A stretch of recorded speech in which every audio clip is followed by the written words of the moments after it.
6 health decisions you must make in the new year. Number 1, you must make a decision to go for regular health checkups. Why do you need to go for regular health checkups? There are certain conditions that show overt signs. They show early signs. And then when you go for this regular checkup, it can detect them, treatment can be started early, and then the chances of a successful treatment is very high. However, there are certain ones that don't show any signs. I'll give you an example. People that come down with cancer of the throat, ladies that come down with cancers of the ovary, it's very difficult to detect these cancers early. And that's because they don't have like clear signs, clear early signs. And for a lot of them, when they are detected, the disease is already in the advanced stage. Okay, so what regular health checkups can do is that they can detect some of these illnesses early, even when you don't have the signs. Now, what is the recommended frequency? If you're below the age of 40, you need to see your doctor for regular health checkup at least once a year. If you're above the age of 40, you need to go to the hospital for regular checkup at least twice a year.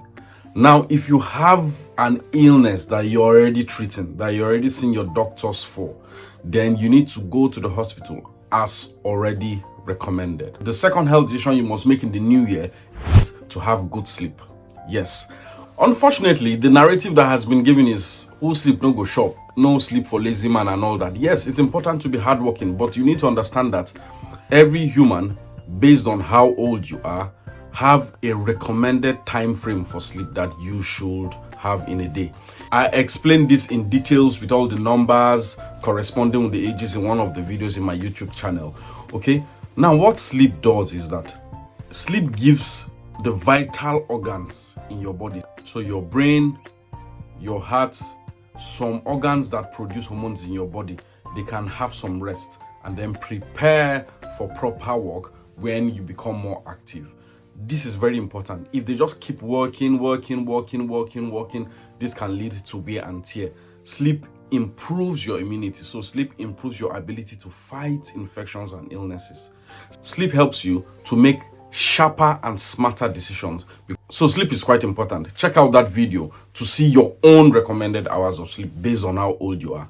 All right, now the third health decision you must make is proper exercise, with emphasis on the word proper. And why am I saying this?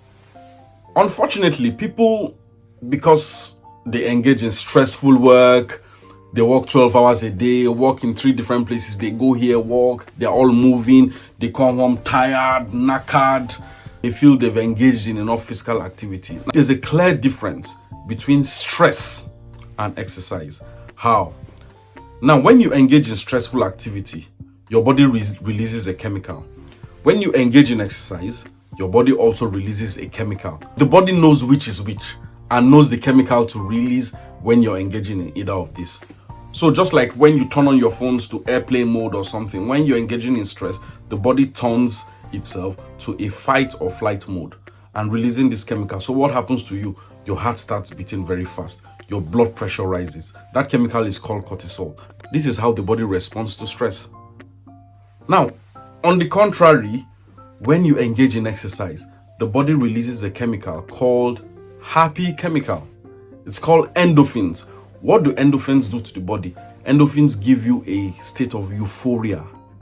It's a relaxed and happy state. So the body is calm, your blood pressure is normal, your heart rate is normal, the organs are functioning all normally. So the fact that you are stressing yourself and working in 3 places, 20 hours, working from here to here anyhow without any plan, does not mean you're engaging in exercise.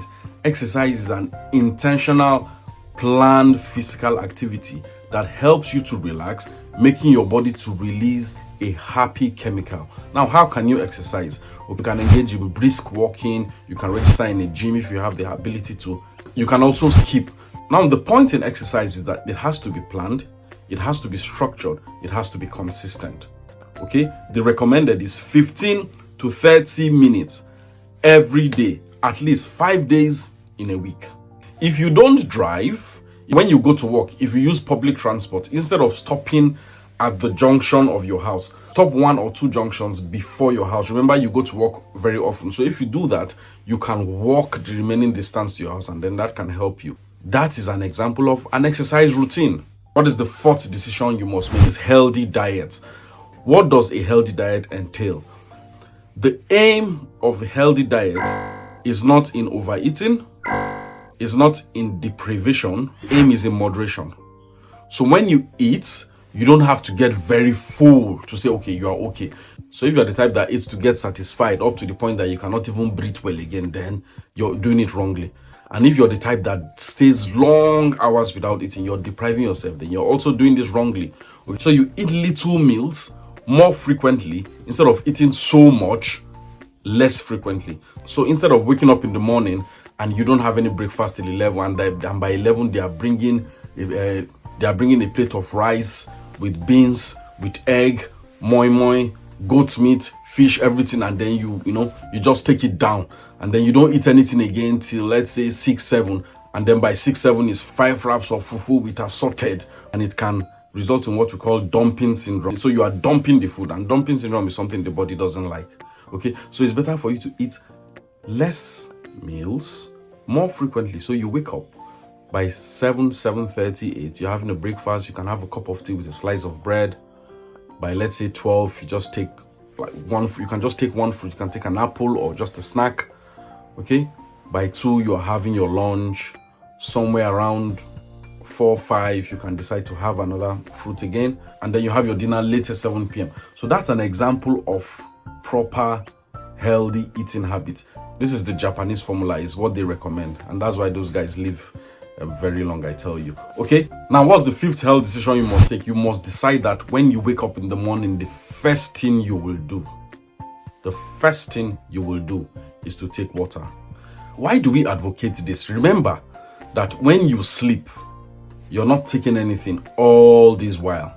So for many people, you've had adequate sleep, you're waking up, feel refreshed, but something else is happening. Your body feels deprived of water because you've slept for so long and then you've not had water in all this while. And remember that the body can deal with a lack of food for a longer period than it can deal with lack of water, because water is responsible for the functioning of all organs in the body. So the first thing when you wake up in the morning is to take a glass of warm water. Water helps to boost your immunity, boost your ability to fight infections. Water helps all your organs to function properly. Very important. Now, the 6th health decision that you must make in the new year. Very, very important. I kind of have a bias about this. It is to build healthy relationships. What do I mean by healthy relationship? You must learn what to prioritize in your life. You must develop a culture for vacations. You must develop a culture for breaks, because you cannot keep working. You have to develop a system for annual leaves where you rest. If you have the resources, you can travel. If you don't have the resources, stay in your house, watch your movies, go to your garden, relax, just do whatever you need to do. Stay out of work for a while. This is quite important. Look at it this way. If you're on your sick bed, who are the 5 people that will be around? You must know what to prioritize. If you can imagine that in your mind, imagine the 5 people who will be around your sick bed, then you'll know what to prioritize in life. You cannot just keep working. You have to understand that no one is indispensable. No one is irreplaceable. You might think you're the best in your work. You might think you're the best in your office, but trust me, if you fall down and collapse and die or become incapable, your replacement is just one call away. We must learn this. It's a mentality we must imbibe. No one is irreplaceable. You must learn how to walk and rest. I meet people who say, "Doctor, you know what? In the last 3 years, I've not gone on leave." And then I ask, why? Why haven't you gone on leave? And they say, "You know what? I'm in my office. I'm the only person that can do this. My boss doesn't want me to go. Sometimes they even give me motivation stipends and all that." In my mind, I'm just like, you know what? You're just killing yourself. You're just burning yourself out. There's nothing like you're the only one that know how to do it. You need to find time to relax, rest, recuperate, and then you can go back to work. All right, so 6 healthy decisions that we must all take to ensure our optimum healthy living in the new year. Thanks for watching and have a great year. Bye.